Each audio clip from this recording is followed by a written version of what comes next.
October 8, 1871. Chicago is already burning. But as wooden roofs collapse and church bells melt, something else is happening around Lake Michigan that nobody talks about. To the north, in Peshtigo, Wisconsin, an entire town is erased in roughly 40 minutes, the deadliest wildfire in American history. At almost the exact same time, fires explode in Holland and Manistee, Michigan, and in Port Huron. 4 separate infernos in 3 different states starting the same night around the same inland sea. The official story blames drought and wind, dry timber, bad luck, and careless sparks. But eyewitnesses in the official record describe balls of fire falling from the sky, blue flames in basements, and spontaneous ignition with no visible source. Bodies are found in open fields, not burned, but suffocated, as if the air itself had turned lethal. Decades later, an engineer presents a paper to the American Institute of Aeronautics and Astronautics, arguing that a fragment of Biela's comet may have triggered these fires from above, igniting methane in the atmosphere. Even mainstream history now quietly catalogs this as a fringe explanation, but it is published, archived, and part of the record. So here is the first crack.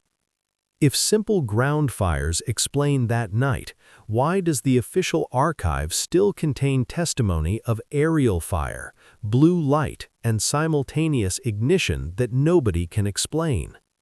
And if something far more focused than a random blaze was at work over Lake Michigan in 1871, what kind of technology could put that much energy into specific cities all at once, long before the reset?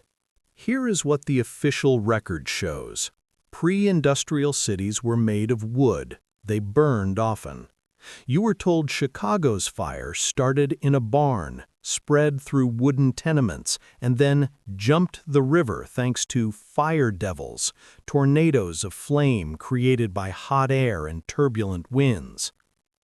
You were told Peshtigo was an unlucky lumber town. Piles of slash, sawdust, and a single spark turned into a firestorm. That is the narrative, simple, linear, comforting. But look closer at the anomalies that are quietly acknowledged. Eyewitnesses talk about houses bursting into flame simultaneously, with no ember trail in between. In Chicago, multiple fires start the same night in different parts of the city, as if something is lighting them from above or from inside the buildings. In Peshtigo, survivors describe a horizontal tornado of fire, moving like a wall, and a heat so intense it vaporizes structures but leaves oddly intact objects nearby. And then there is the timing. Chicago, Peshtigo, Holland, Manistee, Port Huron, all connected to the shores of the same lake, all hit on the same date. An engineer in 2004 stands before an aerospace conference and says, "This pattern looks less like scattered brush fires and more like a single external energy event affecting a region at once." So you have to ask yourself, if wind, drought, and wooden cities truly explain everything, why did the most detailed government and academic reconstructions still need to invoke exotic fire devils, comet fragments, and unexplained ignition patterns just to make the story fit? And why does that night of impossible fire line up perfectly with another disappearance happening quietly on the maps, the erasure of Tartaria? Open a European atlas from the 1600s or 1700s and your eyes go straight to a word stretching across Eurasia, Tartaria. Not a tiny note in the margin, a vast labeled territory, sometimes called Great Tartary, running from Eastern Europe across Siberia to the Pacific. These maps were not rough sketches. They were royal commissions, navigation references, the official tools of empires. One collector finds a 1689 atlas by a Flemish cartographer. Tartary is covered with more than 40 named cities, rivers traced accurately, mountain ranges and inland seas positioned exactly where modern satellite data confirms they should be. Encyclopaedia Britannica's 1771 and 1800 editions do not treat Tartary as a vague region. They describe governments, currencies, and peoples, dense text, detailed borders. Then, somewhere between 1800 and the 1880s, the detailed entries in encyclopedias are shortened, sanitized, or removed. Cities that were named become unlabeled dots. There is no recorded world war that wipes out an empire of that size in those decades. No great treaty announcing the end of Tartaria. At the same time, underground structures are being discovered beneath Siberian cities, buried stone layers beneath places like Taraz, and photographs begin to appear of 19th-century buildings half buried in earth, as if something sudden dumped meters of material on them. Later, satellite imagery over Central Asia and Siberia reveals geometric patterns, star-shaped earthworks, and abandoned fortifications on a scale nobody expected in such empty regions. The record shows a named civilization, mapped and described for centuries, suddenly erased from the page just as unexplained buried architecture and star fort patterns begin to surface on the land. So the obvious question is, if this was simply a cartographic term change, why are archives in Russia and Kazakhstan quiet? Here is what modern technology admits openly. Directed energy weapons are not science fiction. They are funded, tested, and documented. One declassified program called the Airborne Laser, mounted on a modified Boeing 747, uses a megawatt-class chemical laser to heat the skin of a ballistic missile in flight until it cracks and fails structurally, all within about 2 minutes of launch. Official reports describe how sensors track the target, low-energy beams correct for atmospheric distortion, and then a high-energy beam delivers enough heat at distance to destroy a hardened object in the sky. Another system, the active denial system, focuses a 94 to 95 GHz millimeter wave beam on human skin. It penetrates less than 1/64th of an inch, but causes intense, immediate pain, forcing people to flee without leaving visible long-term damage. This is not speculation. The U.S. Air Force and the Joint Non-Lethal Weapons Directorate state plainly that they have invested tens of millions of dollars into this technology since the early 1990s. So now you know 2 things are possible. You can deliver focused heat to a distant target with enough precision to break metal, and you can shape an invisible beam that affects only the surface layer of matter. Now hold that image in your mind and look at the modern fires that nobody can fully explain emotionally, even if officials give you a neat technical cause. In 2023, Lahaina on Maui is devastated in hours. An investigation later says a downed power line in dry vegetation reignited under hurricane-force winds and turned into a town-destroying blaze. The reports name power lines, sparks, re-energized circuits. But online, people obsess over the pattern. Objects that appear barely scorched beside total destruction. Cars twisted and melted while nearby trees still hold green leaves. Claims, viral posts, and images insisting that blue objects survived more often than others. Fact-checkers rush in. They call the laser and blue object claims unfounded, debunked, a meme. But step back. Why did so many people instinctively jump to the idea of a directed energy event when they looked at those patterns? You live in a world where militaries openly show off DE systems capable of heating metal at distance.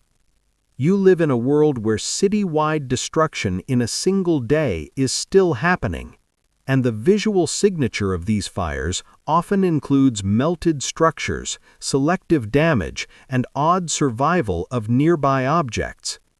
So if this is what they admit publicly today, what kind of directed energy was possible before the reset, when an entire mapped civilization vanished? And hidden in the background of all this is another quiet rebellion against the official story of how the universe works.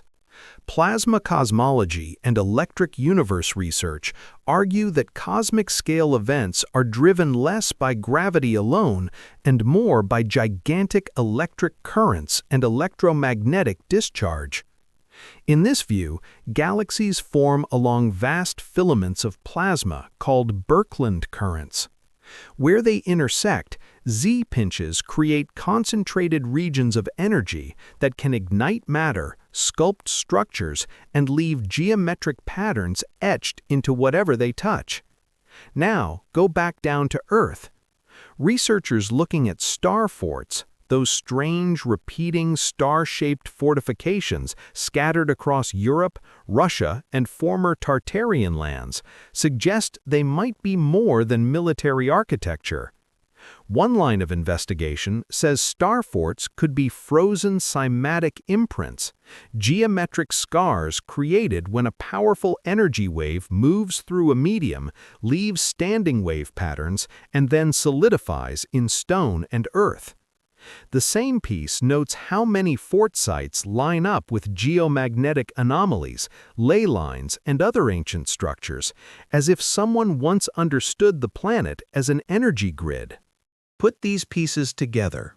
A mapped empire called Tartaria, sitting atop what looks like a vast energetic network of star forts and geometric earthworks.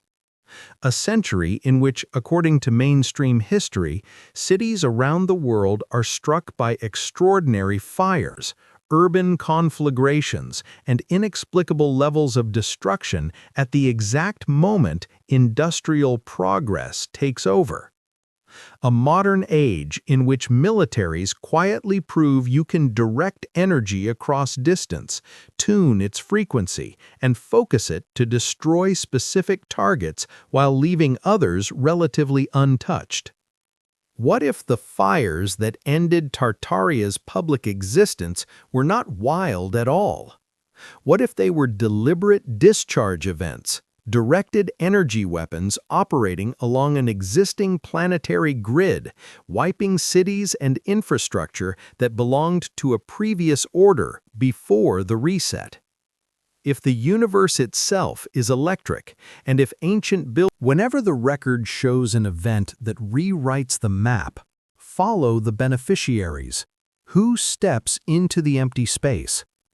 After Tartaria vanishes from the atlases, the same land is rapidly standardized, renamed, and folded into new nation-states. Place name reforms sweep through the 19th century. City names change, regional identities are rebranded. At the same time, industrial capitalism explodes. New power structures emerge, central banks, railway cartels, telegraph networks, and empires dressed in modern flags instead of old coats of arms. The pattern is brutally simple. Whatever came before, whatever infrastructure, energy systems, or architectural knowledge those half-buried buildings and star forts represent, becomes an embarrassment, a forbidden subject, a joke. Archives dealing with pre-reset Eurasia become harder to access. Academic careers are quietly discouraged from touching the topic of Tartary seriously. Meanwhile, the same decades that erase Tartaria also give us the myth of purely natural urban fires, infernos that conveniently clear old city centers just before they are rebuilt in newer styles, with new grids, new materials, and new financial owners. In our time, when Lahaina burns, who moves in afterward? Who buys the land? Who builds the new resorts? Who profits from the reset of real estate and memory? The record shows a cycle: destruction, erasure, reconstruction, profit. So if they possessed or still possess a way to trigger hyper-focused fires along an ancient energy grid using directed energy technology hidden behind the language of natural disaster, who exactly gains the most from pushing the old world into the flames and writing the new one on the ashes? You now know this much from the record. An empire called Tartaria covered a vast region of Eurasia on official maps for centuries, then disappeared from atlases, encyclopedias, and classroom history in less than a human lifetime, without a recorded proportional war or collapse. You know that the 19th century saw citywide fires that moved with impossible speed, struck multiple locations on the same night, and left eyewitness accounts of blue flames, fireballs from the sky, and bodies killed without burning. You know that star forts and geometric earthworks covered the same territories, lining up with geomagnetic anomalies and ancient sites, as if someone once built directly on an invisible grid. You know that modern militaries have already built and tested directed energy systems that heat metal, break missiles, and deliver pain without leaving traditional scars. And you know that when a town like Lahaina burns today, official answers focus on power lines and wind, while the deeper questions about pattern, selectivity, and timing are pushed to the margins. Cities erased, maps rewritten, energy concentrated and unleashed where nobody expects it. So if the same signatures keep appearing in 1871, in the vanished cities of Tartaria, in the modern age of sealed DEW projects and unprecedented urban fires, there is one question they cannot erase from your mind. If someone had and still has the power to direct energy along the skeleton of an ancient planetary grid, how many of the fires that shaped your world were actually wars you were never told about?